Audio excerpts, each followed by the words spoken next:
मित्रांनो नमस्कार. Apex study academy या मराठी यूट्यूब चॅनलवर आपले स्वागत आहे.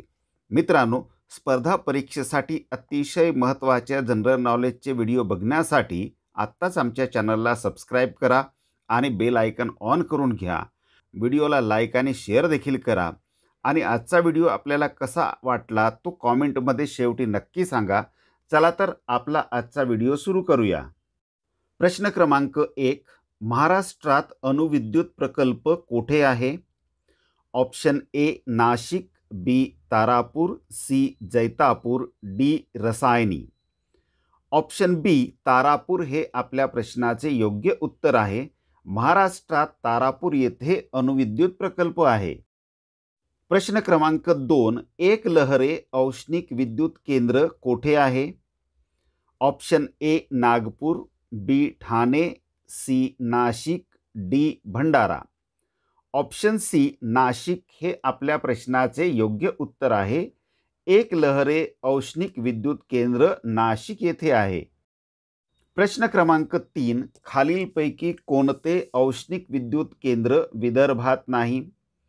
Option A Paras, B Koradi, C Durgapur, D Parli. Option D Parli हे आपल्या प्रश्नाचे योग्य उत्तर आहे. परळी औष्णिक विद्युत केंद्र विदर्भात नाही. प्रश्न क्रमांक 4. पारस औष्णिक विद्युत केंद्र अकोला जिल्ह्यातील कोणत्या तालुक्यात आहे? Option A Balapur, B Barshi Takli, C Vatur, D Akot. Option A Balapur हे आपल्या प्रश्नाचे योग्य उत्तर आहे. पारस औष्णिक विद्युत केंद्र बाळापूर तालुक्यात आहे. प्रश्न क्रमांक 5. मिहान हा औद्योगिक प्रकल्प कोणत्या शहरात आहे? Option A Nagpur, B Aurangabad, C Thane, D Navi Mumbai. Option A Nagpur हे आपल्या प्रश्नाचे योग्य उत्तर आहे. मिहान हा औद्योगिक प्रकल्प नागपूर शहरात आहे.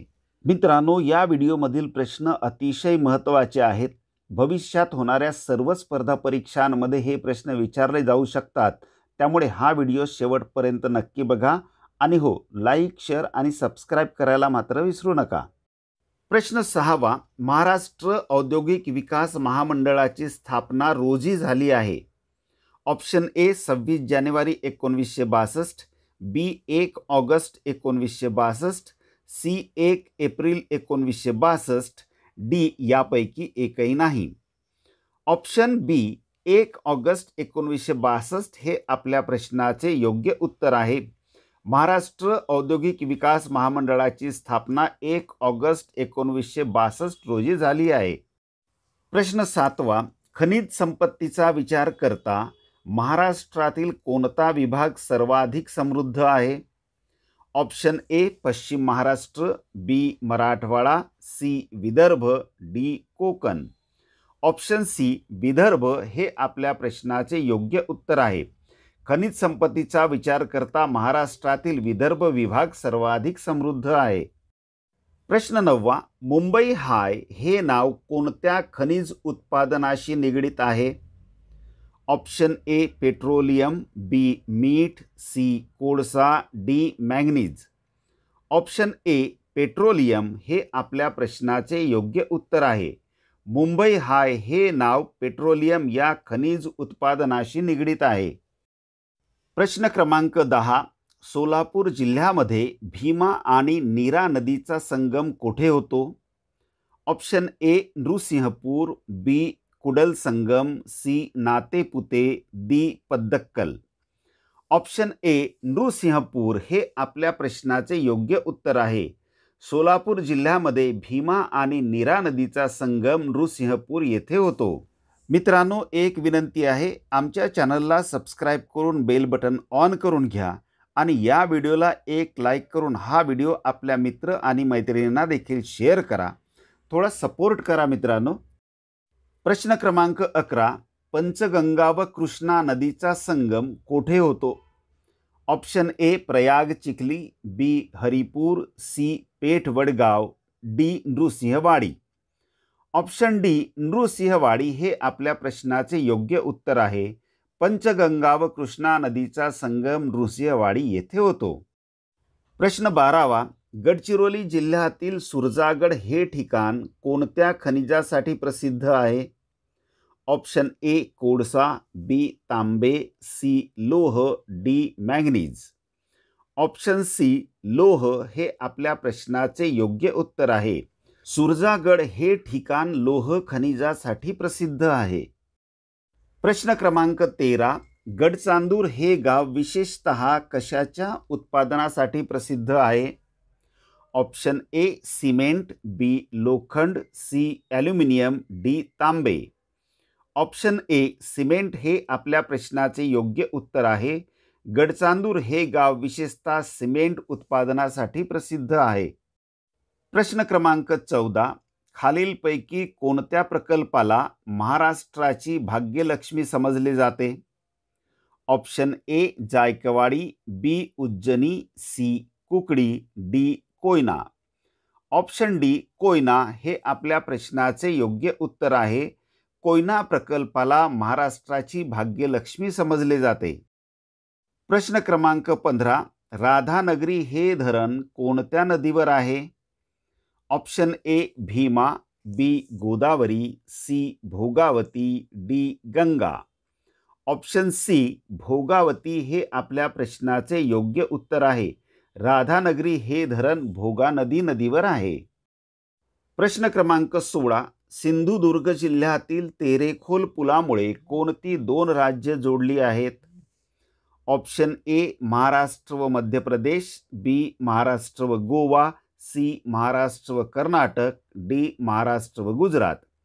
ऑप्शन बी महाराष्ट्र व गोवा हे आपल्या प्रश्नाचे योग्य उत्तर आहे. तेरेखोल पुलामुळे महाराष्ट्र व गोवा ही दोन राज्ये जोडली आहेत.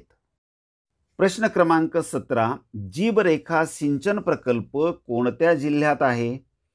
Option A Jalna, B Chhatrapati Sambhajinagar, C Parbhani, D Hingoli.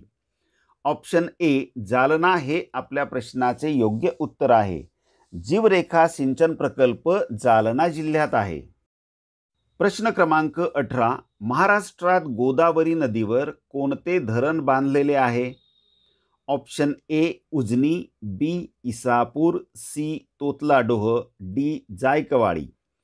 Option D Jayakwadi हे आपल्या प्रश्नाचे योग्य उत्तर आहे. महाराष्ट्रात गोदावरी नदीवर जायकवाडी धरण बांधले आहे. प्रश्न क्रमांक 19. पैठण येथील जायकवाडी जलाशयाचे नाव काय? Option A Nathsagar, B Yashwantsagar, C Godasagar, D Pritisangam. या प्रश्नाचे योग्य उत्तर आहे पर्याय क्रमांक ए नाथसागर. पैठण येथील जायकवाडी जलाशयाचे नाव नाथसागर आहे. प्रश्न क्रमांक 20. अनेर धरण कोणत्या जिल्ह्यात आहे? Option A Nandurbar, B Jalgaon, C Dhule, D Nashik. या प्रश्नाचे योग्य उत्तर आहे पर्याय क्रमांक सी धुळे. अनेर धरण धुळे जिल्ह्यात आहे. मित्रांनो, अजूनही आपण आमच्या चॅनलला सबस्क्राईब केले नसेल तर प्लीज चॅनलला सबस्क्राईब करून बेल बटन ऑन करून घ्या आणि व्हिडिओला लाईक आणि शेअर देखील करा. यामुळे आपले कोणतेच आर्थिक नुकसान होणार नाही, परंतु आम्हाला मात्र नवनवीन व्हिडिओ बनवण्याची प्रेरणा नक्की मिळते. त्यामुळे लाईक, शेअर आणि सबस्क्राईब करायला मात्र विसरू नका. प्रश्न क्रमांक 21. इटियाडोह धरण कोणत्या जिल्ह्यात आहे? Option A Nandurbar, B Bhandara, C Gondia, D Washim. या प्रश्नाचे योग्य उत्तर आहे पर्याय क्रमांक सी गोंदिया. इटियाडोह धरण गोंदिया जिल्ह्यात आहे. प्रश्न क्रमांक 22. महाराष्ट्रातील पहिला लोहमार्ग कोणत्या दोन शहरांपासून सुरू झाला? Option A Daund Pune, B Mumbai Kalyan, C Mumbai Thane, D Mumbai Pune. या प्रश्नाचे योग्य उत्तर होणार आहे पर्याय क्रमांक सी मुंबई ठाणे. महाराष्ट्रातील पहिला लोहमार्ग मुंबई ठाणे या दोन शहरांपासून सुरू झाला. प्रश्न क्रमांक 23. छत्रपती शिवाजी महाराज आंतरराष्ट्रीय विमानतळ कोठे आहे? Option A Mumbai, B Pune, C Bangalore, D Hyderabad. या प्रश्नाचे योग्य उत्तर आहे पर्याय क्रमांक ए मुंबई. छत्रपती शिवाजी महाराज आंतरराष्ट्रीय विमानतळ मुंबई येथे आहे. प्रश्न क्रमांक 24. पाचाड येथे खालीलपैकी कोणाची समाधी आहे? Option A Kasturba Gandhi, B Tanaji Malusare, C Rajmata Jijabai, D Mahadji Shinde. या प्रश्नाचे योग्य उत्तर आहे राजमाता जिजाबाई. पाचाड येथे खालीलपैकी राजमाता जिजाबाई यांची समाधी आहे. प्रश्न क्रमांक 25. यापैकी कोणते स्थळ गडचिरोली जिल्ह्यामध्ये नाही? Option A Markanda, B Pratapgad, C Chaprala, D Wairagad. या प्रश्नाचे योग्य उत्तर आहे पर्याय क्रमांक बी प्रतापगड. प्रतापगड हे स्थळ गडचिरोली जिल्ह्यामध्ये नाही. प्रश्न क्रमांक 26. गडचिरोली जिल्ह्यामध्ये कोणत्या तालुक्याच्या ठिकाणी एकमेव रेल्वे स्थानक आहे? Option A Gadchiroli, B Sironcha, C Aheri, D Wadsa. या प्रश्नाचे योग्य उत्तर आहे पर्याय क्रमांक डी वडसा. गडचिरोली जिल्ह्यामध्ये वडसा या तालुक्याच्या ठिकाणी एकमेव रेल्वे स्थानक आहे. प्रश्न क्रमांक 27. शिवाजी महाराजांचा जन्म कोणत्या तालुक्यात झाला? Option A Rajgad, B Raigad, C Wai, D Junnar. या प्रश्नाचे योग्य उत्तर होणार आहे पर्याय क्रमांक डी जुन्नर. शिवाजी महाराजांचा जन्म जुन्नर तालुक्यात झाला. प्रश्न क्रमांक 28. सिंदखेड राजा येथे खालीलपैकी कोणाचा राजवाडा आहे? Option A Chhatrapati Shivaji Maharaj, B Ahilyabai Holkar, C Lakhuji Jadhav, D Maloji Raje Bhosale. या प्रश्नाचे योग्य उत्तर आहे पर्याय क्रमांक सी लखुजी जाधव. सिंदखेड राजा येथे लखुजी जाधव यांचा राजवाडा आहे. प्रश्न क्रमांक 29. खालीलपैकी कोणते ठिकाण अष्टविनायकापैकी नाही? Option A Pali, B Ranjangaon, C Morgaon, D Ganpatipule. या प्रश्नाचे योग्य उत्तर आहे पर्याय क्रमांक डी गणपतीपुळे. खालीलपैकी गणपतीपुळे हे ठिकाण अष्टविनायकापैकी नाही. प्रश्न क्रमांक 30. शेख फरीद बाबांचा दर्गा कोणत्या ठिकाणी आहे? Option A Arvi, B Ashti, C Girad, D Samudrapur. या प्रश्नाचे योग्य उत्तर आहे पर्याय क्रमांक सी गिरड. शेख फरीद बाबांचा दर्गा गिरड या ठिकाणी आहे. मित्रांनो, आजचा व्हिडिओ कसा वाटला ते कॉमेंटमध्ये नक्की सांगा. आवडला असेल तर लाईक आणि शेअर करून आमच्या चॅनलला सबस्क्राईब करा. व्हिडिओ शेवटपर्यंत बघितल्याबद्दल आपले खूप खूप धन्यवाद.